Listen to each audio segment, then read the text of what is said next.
जय Shri Radhe Krishna all of you. Guru Vashishtha mastermind classes में आप सभी का स्वागत है।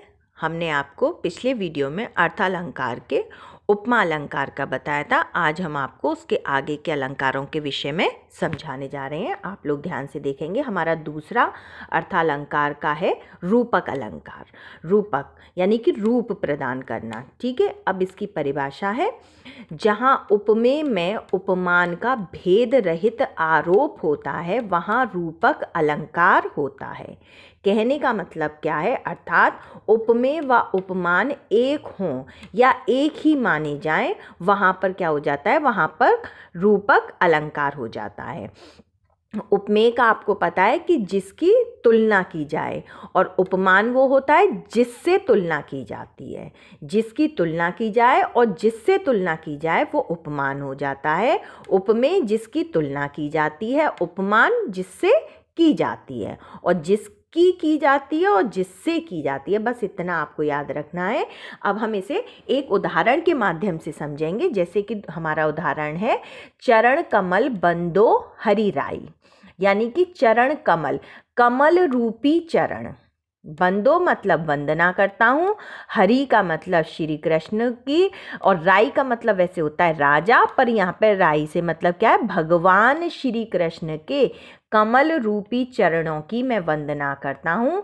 अब स्पष्टीकरण हमारा क्या हो जाएगा इसमें, कि भगवान के चरण कमल से ना होकर कैसे हैं, कमल रूप ही हैं, कमल का ही रूप है।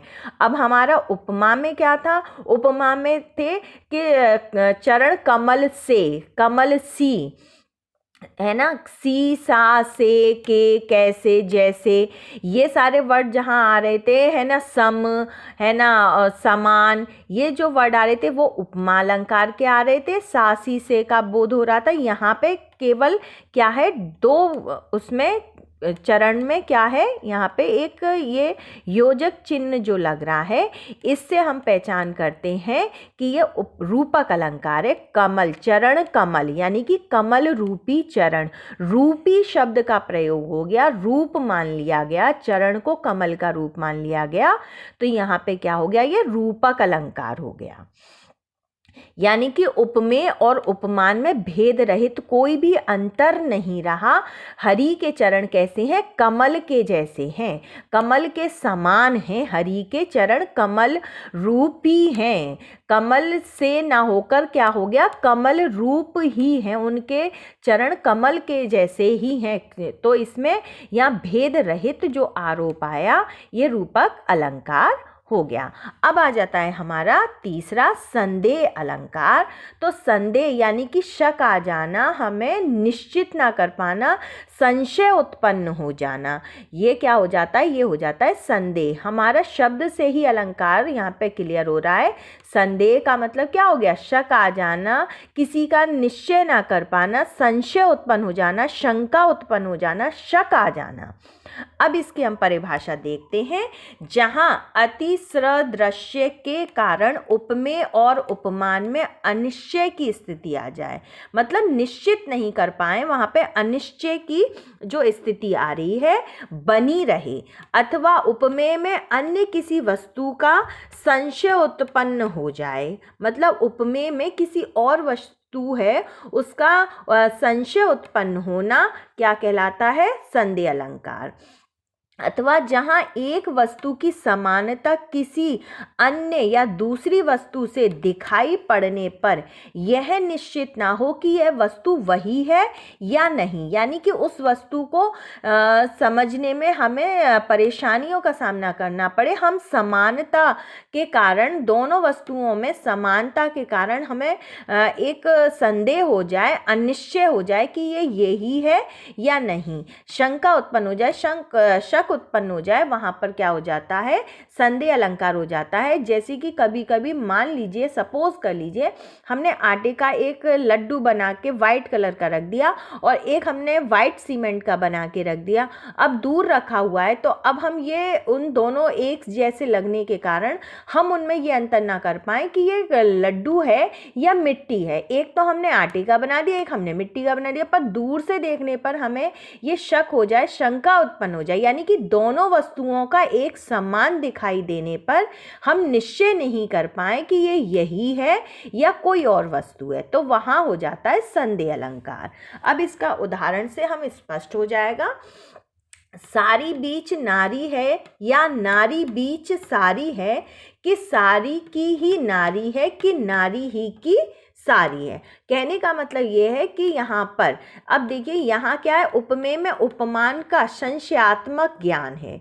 उपमेय और उपमान में क्या हो गया, संशय उत्पन्न हो गया, शक उत्पन्न हो गया, शंका आ गई, तो ये क्या है, ये आपका संदेह अलंकार है। अब जैसे सारी बीच नारी है, उन्होंने कहा कि क्या ऐसा लग रहा है कि मानो साड़ी से साड़ी जो होती है, साड़ी का मतलब साड़ी, साड़ी से किसी स्त्री की उत्पत्ति हुई है, यानी कि किसी स्त्री की उत्पन्न हुई है, या नारी बीच साड़ी है, या फिर नारी से ये नारी है और इसके ऊपर साड़ी है, नहीं ये भी नहीं है, या साड़ी की ही नारी है, यानी कि साड़ी से ही नारी बनी हुई है, या नारी की ही साड़ी है, या स्त्री से ही वो साड़ी बनी हुई है। मतलब संशय नहीं हो पा रहा कि वो स्त्री की साड़ी बनी हुई है या साड़ी स्त्री की बनी हुई है, ये संशय, ये संदेह हो गया, तो यहाँ पे क्या हो जाता है, यहाँ पे संदेह अलंकार हो जाता है। समझ में आ गया होगा।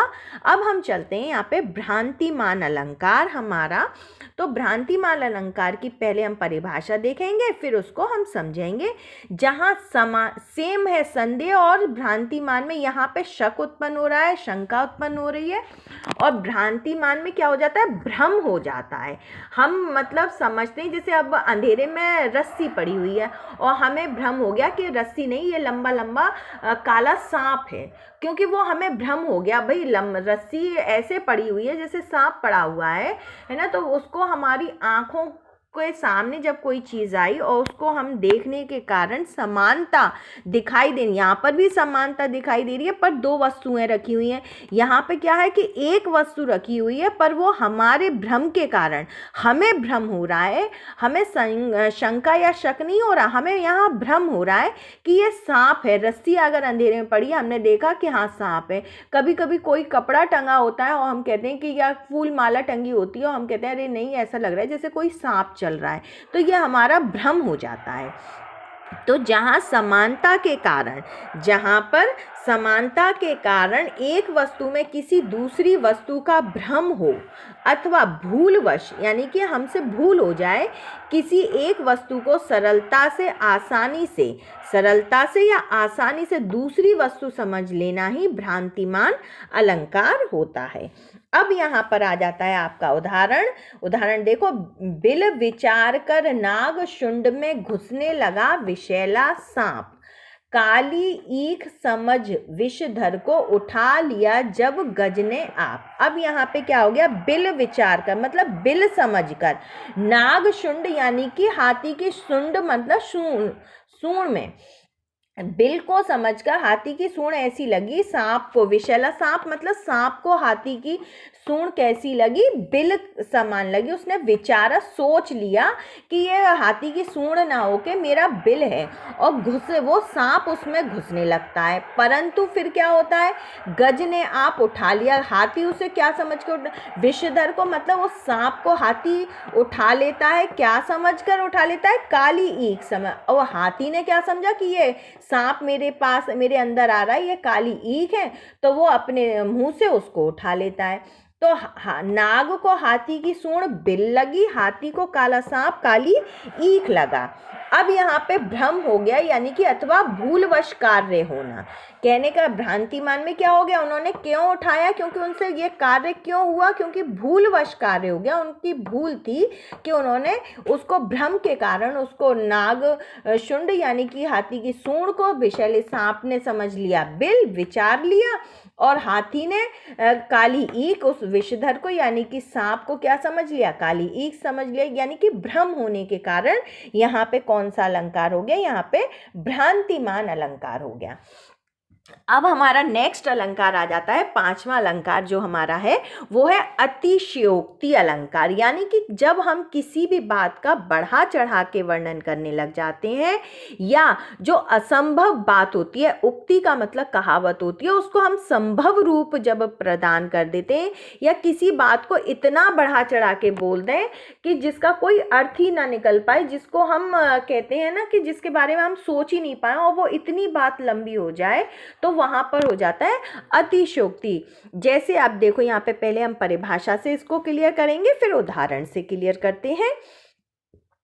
यहाँ परिभाषा देखिए, अब जहां किसी विषय वस्तु का उक्ति मतलब कहावत या कहना चमत्कार द्वारा लोक मर्यादा के विरुद्ध, लोक मर्यादा आप समझते हैं, मर्यादा को आप समझते हैं सीमा, लोक मतलब समाज की जो सीमा है, के विरुद्ध बढ़ा चढ़ाकर जो वर्णन किया जाए, या असंभव उक्ति को यानी कि असंभव कहावत को अति संभव रूप प्रदान कर दिया जाए, तो क्या हो जाता है वहां पर अतिशयोक्ति अलंकार हो जाता है। जैसे कि हाथियों के चलने से, जब युद्ध में हाथियों के चलने से पर्वत टूटकर गिरने लगे। अब हाथियों के चलने से तो पर्वत कभी टूटकर गिरेगा नहीं। यहाँ पृथ्वी की धूल उड़ने से ऐसा लग रहा था मानो सूर्य तारा के रूप में तारे समान दिखाई दे रहा था, तो ऐसा भी नहीं हो सकता है। और या फिर कि हमारे चलने से, राणा प्रताप के चलने से, उसके रथ की धमक से ऐसा लग रहा था मानो समुद्र थाली में रखे पारे की तरह से हिल रहा है। अब ये सारी कहावतें क्या हो गई, ये सारी कहावतें हो गई कि ऐसा हो ही नहीं सकता है कि किसी हाथी अगर हमारे घर से होके गुजरेगा तो हम सबके घर गिर थोड़ी जाएंगे। पर्वत चट्टान तो जब हमारे घर नहीं गिर सकते हाथियों के चलने से, उनके पैरों की धमक से, तो पर्वत कैसे टूट के गिर सकता है। तो यही अतिशयोक्ति है, किसी बात का हम अत्यधिकता में बढ़ा चढ़ा के वर्णन कर दें, या असंभव बात को भी हम संभव रूप प्रदान कर दें। अब इसका उदाहरण हम देखते हैं, जैसे हनुमान की पूंछ में लगन ना पाई आग। अब देखो यहाँ हनुमान की पूंछ में लगन ना पाई आग, आग नहीं लगी है उनकी पूंछ में, हनुमान जी की पूंछ में आग नहीं लगी। पहली लाइन हमारी क्लियर करती है। दूसरी लाइन में देखो, सारी लंका जरी गई, हनुमान की पूंछ में आग नहीं लगी और लंका भी जल गई। ऐसे कैसे ये संभव हो सकता है? तो ये असंभव बात हो गई ना, कि जब हनुमान की पूंछ में आग ही नहीं लगी तो लंका जल कैसे सकती है। और गए निशाचर भाग। अब इस भयंकर, जब लंका जल गई, इस भयंकर भीषण आग को देखकर निशाचर यानी कि राक्षस लोग भाग गए। अब जब आग ही नहीं, लंका, अब पूंछ में आग लगी नहीं, लंका कैसे जल गई? और जब लंका ही नहीं जली है तो निशाचर क्यों भागेंगे? जब शांति अमन है तो निशाचर क्यों भागेंगे? तो कहने का मतलब यहाँ पर क्या हो गया, ये अतिशयोक्ति अलंकार हो गया। अब इसका एक दूसरा उदाहरण है, मैंने यहाँ लिखा नहीं है, आप इसे समझो कि पानी परात का हाथ छुआ नहीं, पानी परात का हाथ छुआ नहीं, नैनन के जल सु पग धोए। अब पानी श्री देख सुदामा की दीन दशा, करुणा करके करुणा ने धरोए। अब यहाँ पे पानी परात भरी हुई रखी है, पर उन्होंने उस परात को हाथ भी नहीं लगाया। श्री कृष्ण भगवान ने पानी की परात से हाथ नहीं लगाया, पानी परात को हाथ छुओ नहीं मतलब उन्होंने हाथ तक नहीं लगाया। और नैनन के जल से उन्होंने अपनी आंखों से इतना पानी बहा दिया, आंसू इतने बहा दिए कि उसी आंसुओं से उन्होंने सुदामा के पैर धो दिए। तो ऐसा तो असंभव बात है कि इतने आंसू तो किसी के नहीं निकल सकते कि पूरे पैर धुल जाएं। तो ये क्या है, किसी बात को जब हमने बढ़ा चढ़ा के वर्णन कर दिया, वहां पर क्या हो गया, हमारा अतिशयोक्ति अलंकार हो गया।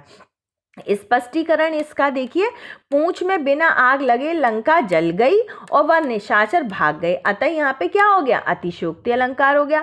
ना तो पूंछ में आग लगी, जब आग ही नहीं है तो लंका जली कहाँ से, और लंका जली नहीं है तो राक्षस भागे कहाँ से।